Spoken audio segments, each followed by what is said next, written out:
स्वर्ग जाने का असली हकदार कौन और वह कौन सा पाप है जिसे करने वाले मनुष्य को नरक जाने से कोई नहीं रोक सकता। आज एक प्राचीन कथा के माध्यम से हम आपको बताने का प्रयास करेंगे कि पूजा पाठ, दान, धर्म, जप, तप आदि प्रकार के करोड़ों पुण्य के काम करने के बाद भी कुछ मनुष्य नरक में ही क्यों जाते हैं, तथा अत्यधिक घोर पाप करने पर भी कुछ मनुष्य को स्वर्ग की प्राप्ति किस पुण्य के कारण मिलती है।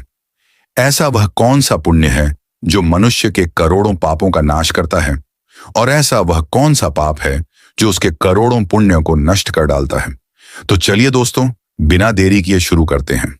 एक समय की बात है, देवर्षि नारद वैकुंठ लोक में जाते हैं और भगवान विष्णु से पूछते हैं, हे प्रभु, कुछ मनुष्य पाप करने पर भी स्वर्ग में क्यों जाते हैं और कुछ मनुष्य को पुण्य करने के बावजूद भी नरक में क्यों जाना पड़ता है। ऐसा वह कौन सा पाप है जो सभी पुण्यों को नष्ट कर डालता है, और वह कौन सा पुण्य है जो समस्त पापों को भस्म कर डालता है। तब भगवान विष्णु कहते हैं, हे देवर्षि, आज आपने संसार के कल्याण हेतु उत्तम प्रश्न किया है। इसी संदर्भ में आज मैं आपको एक अत्यंत प्राचीन इतिहास सुनाता हूं, जिससे सुनकर आपको आपके सभी प्रश्नों के उत्तर मिल जाएंगे। इसीलिए आप इस कथा को ध्यान से पूरा जरूर सुनें। जो भी मनुष्य इस कथा का श्रवण करता है उसके समस्त पापों का नाश होता है। देवर्ष कहते हैं, हे प्रभु, आओ के मुख से इस कथा को सुनना मेरा सौभाग्य है। मैं इस कथा को ध्यान से पूरा अवश्य सुनूंगा और इसका प्रचार करूंगा।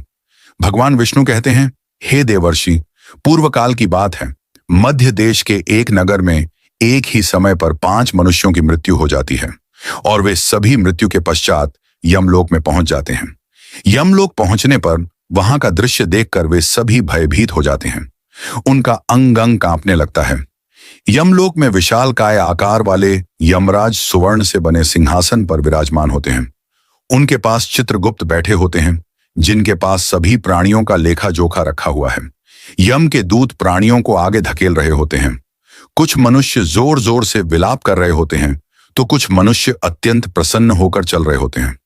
स्वर्ग के द्वार से सुंदर प्रकाश दिखाई पड़ रहा होता है, तो वही नरक के द्वार से धधकती हुई अग्नि की ज्वालाएं दिखाई पड़ रही होती हैं।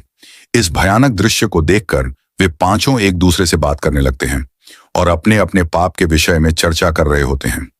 उन 5 में से 4 लोगों ने अपने जीवन में बहुत पाप कर्म किए हुए होते हैं और उन सभी को यह जान पड़ता है कि अब वे चारों ही नरक में ही जाने वाले हैं। उन चारों में एक चोर होता है, दूसरी वेश्या होती है, तीसरा विद्वान पंडित होता है, तो चौथा एक राजा का सैनिक होता है तथा 5वां एक धनवान किसान होता है। वे पांचों अपने अपने कर्म फलों को भुगतने के लिए तैयार होते हैं। फिर एक एक करके सभी पापी और पुण्य आत्माएं आगे चल रही होती हैं। वे चारों एक दूसरे के पाप कर्मों के बारे में बताने लगते हैं।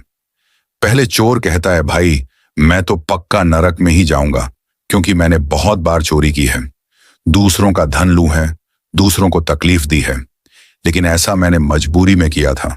चोरी करके मैं अपने परिवार का पेट पालता था, क्योंकि मुझे कोई काम नहीं देता था। शायद विधाता ने मेरे भाग्य में यही लिखा था, इसीलिए मैं ही हम चारों में सबसे बड़ा पापी हूं। मेरे पाप से मुझे कभी मुक्ति नहीं मिलेगी, यह मैं जानता हूं। पता नहीं मुझे अगला जन्म किस पशु का मिलेगा। यमराज मुझे कौन सा दंड देंगे। उसके बाद वह वेश्या बोलती है, भाई, हम चारों में मैं ही सबसे बड़ी पापिनी हूं। मुझसे बड़ा पाप यहां पर किसी ने नहीं किया होगा। जो स्त्री अनेक पुरुषों के साथ संबंध बनाती है उसे नरक में ही डाला जाता है, यही शास्त्र कहते हैं। इसीलिए मेरा भी नरक में जाना तय है। किंतु मैं शपथ खाकर कहती हूं, मैंने ये पाप जानबूझकर नहीं किए हैं। जब मैं छोटी उम्र की थी तभी एक दुष्ट व्यक्ति मुझे उठाकर ले गया और जबरदस्ती मुझे वेश्या बना दिया। मैंने ना चाहते हुए भी कई पुरुषों से संबंध बनाए हैं। मेरे पास जीवित रहने के लिए यही एक उपाय बचा था। मैं करती भी तो क्या करती। मेरे पास इतनी शक्ति नहीं थी कि मैं उस दुष्ट पुरुष से लड़ सकूं। पता नहीं किस पाप के कारण मुझे इस जन्म में वेश्या बनना पड़ा, और ना जाने आगे मुझे किस पशु के रूप में जन्म लेना पड़ेगा। मेरे पाप से यह जान पड़ता है कि मैं भी पक्का नरक में ही जाऊंगी। उसके बाद वह सैनिक बोलने लगता है, भाई, हम चारों में सबसे बड़ा पापी तो मैं ही हूं। मैंने बहुत बड़े पाप किए। मैं राजा का सिपाही था, इसीलिए मैं लोगों पर जोर जबरदस्ती करता था। मैंने कितनों के प्राण लिए हैं, ना जाने कितने मासूम लोगों को सताया है, ना जाने कितने निर्दोष लोगों को मेरे हाथ से दंड मिला है। यमराज मुझे कभी क्षमा नहीं करेंगे और मैं निश्चित ही नरक में ही जाऊंगा। लेकिन मैंने यह सभी पाप जानबूझकर नहीं किए हैं। अपने प्राणों के भय से और परिवार के पालन पोषण के लिए मुझे यह पाप करने पड़े हैं। हमारा राजा जो कहता था उसका पालन हमें करना पड़ता था। राजा के विरुद्ध भला कोई साधारण मनुष्य कैसे जा सकता है? ये सभी पाप करते हुए मुझे अत्यंत दुख भी होता था और मैं जानता था कि यह पाप करने से मुझे नरक की ही प्राप्ति होगी। किंतु परिवार के मोहवश होकर मैंने यह काम किया है। लेकिन पाप तो पाप होता है। पाप करके पश्चाताप करने का क्या फायदा? इसीलिए मेरा नरक में जाना तो तय है। उसके बाद वह विद्वान पंडित बोले, भाई हम चारों में से सबसे बड़ा पापी तो मैं हूं। तुम लोगों ने जो पाप किए हैं वह जाने अनजाने में किए हैं, या किसी ने तुमसे जबरदस्ती करवाए हैं या मजबूरी में किए हैं। किंतु मैं तो विद्वान था। मैं सब सत्य असत्य जानता था। मुझे सच और झूठ का ज्ञान था। लेकिन फिर भी मैंने धन के लोभवश यह पाप किए हैं। शास्त्र कहते हैं कि जो सब कुछ जानकर भी पाप करता है वह निश्चित ही नरक में गिरता है। मैंने अपने ज्ञान का दुरुपयोग किया है। मैंने अपने ज्ञान का उपयोग लोगों की सहायता के लिए नहीं बल्कि धन को कमाने के लिए किया है। मेरे घर की परिस्थिति अत्यंत गरीब थी। मेरे पिता भिक्षा मांगकर गुजारा करते थे। लेकिन मैंने अपने घर की गरीबी को दूर करने के लिए धन लेकर ज्ञान देने की चेष्टा की है। शास्त्र कहते हैं जो विद्वान ब्राह्मण अपने ज्ञान का दुरुपयोग करता है उसे निश्चित ही नरक में जाना पड़ता है। मैंने लोगों को ज्ञान देने के बदले में उनसे धन लिया है। कभी किसी को मुफ्त में ज्ञान नहीं दिया। इसीलिए आप चारों में सबसे बड़ा पापी तो मैं ही हूं और मुझे ही नरक में जाना पड़ेगा। उन चारों की बात सुनकर वह धनी किसान हंस पड़ा और बोलने लगा, तुम चारों तो इतने बड़े पापी हो कि तुम लोगों को नरक में जाना ही पड़ेगा। तुम लोगों ने घोर पाप किए हैं और इसीलिए यमराज तुम लोगों को कभी माफ नहीं करेंगे। यहां पर मौजूद मैं अकेला ही सबसे अधिक पुण्यवान हूं।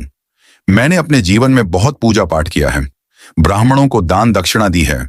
मैंने मृत्यु से पूर्व गाय का दान भी किया है और अब मेरे सभी पुत्र पौत्र मेरी आत्मा की मुक्ति के लिए बड़े कार्यक्रम का आयोजन कर रहे हैं।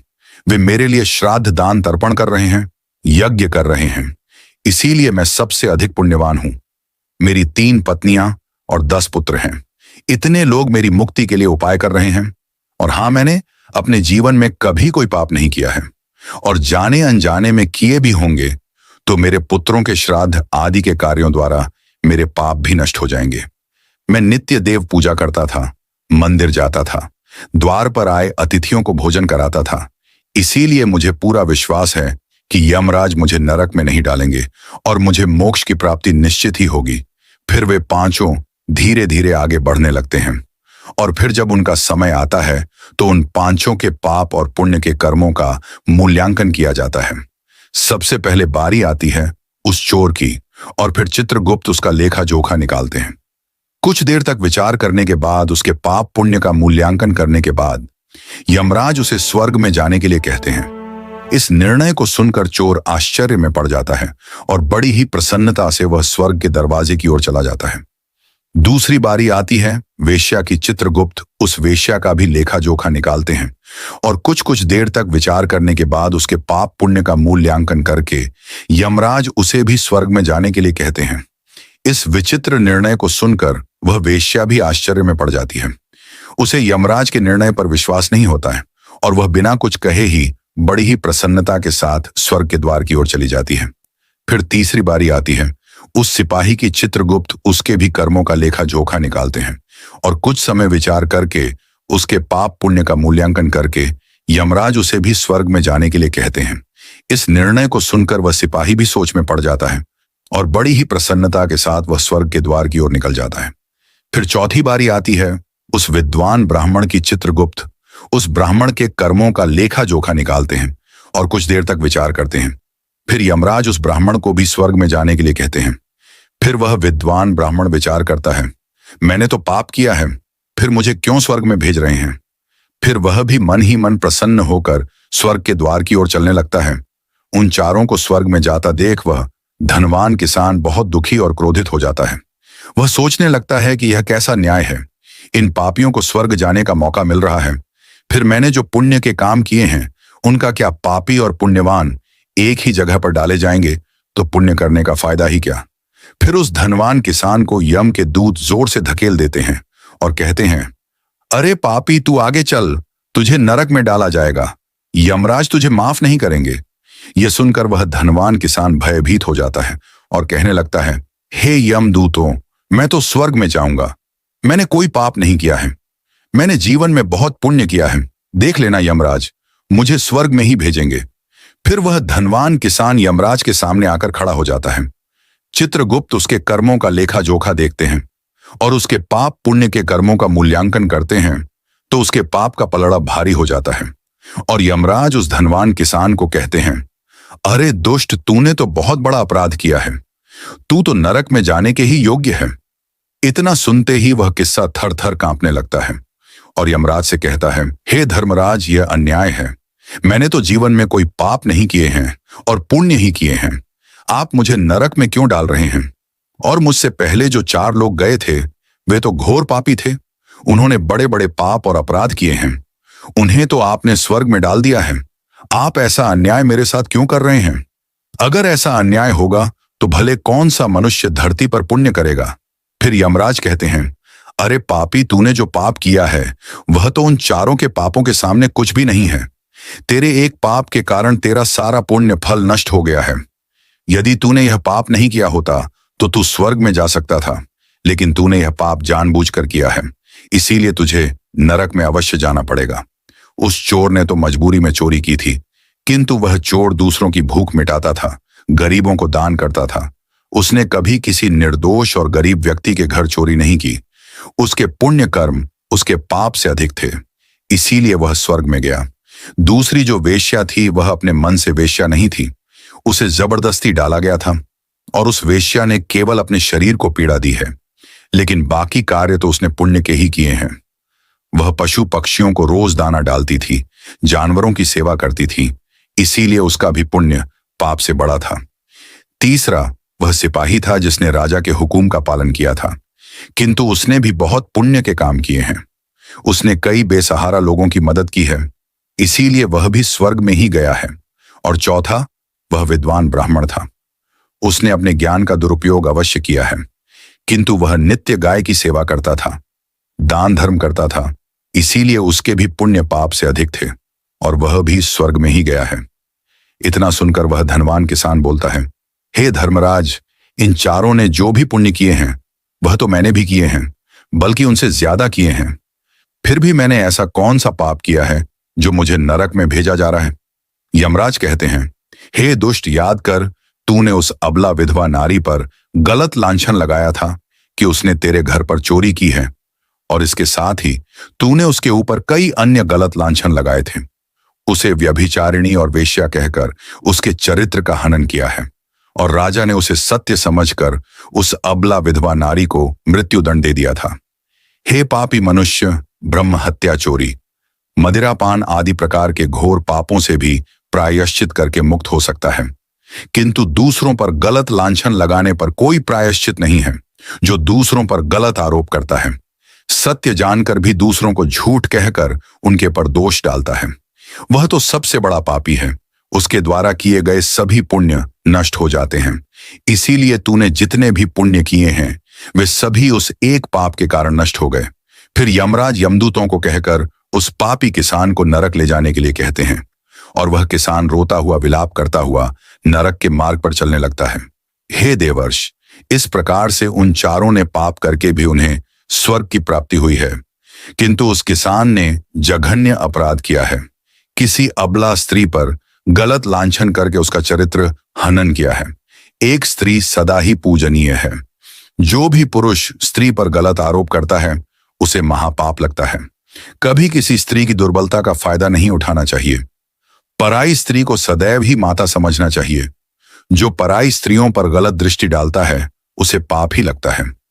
जो विधवा दुखिया स्त्री को सताता है उसे नरक में जाना पड़ता है। मनुष्य को कभी सत्य का मार्ग नहीं छोड़ रहना चाहिए, सत्य के मार्ग पर चलकर ही स्वर्ग की प्राप्ति होती है। असत्य का साथ देने से मनुष्य के सभी पुण्य भी नष्ट हो जाते हैं। तो दोस्तों, कभी किसी पर गलत आरोप नहीं करना चाहिए। सत्य जानकर भी असत्य का साथ नहीं देना चाहिए। जो दूसरों पर गलत आरोप डालता है उसे यमराज कभी क्षमा नहीं करता है। उम्मीद है आपको यह कथा पसंद आई होगी। वीडियो को लाइक जरूर करें और कमेंट में जय श्री कृष्ण अवश्य लिखें। साथ ही चैनल को सब्सक्राइब करें। आप सभी का धन्यवाद।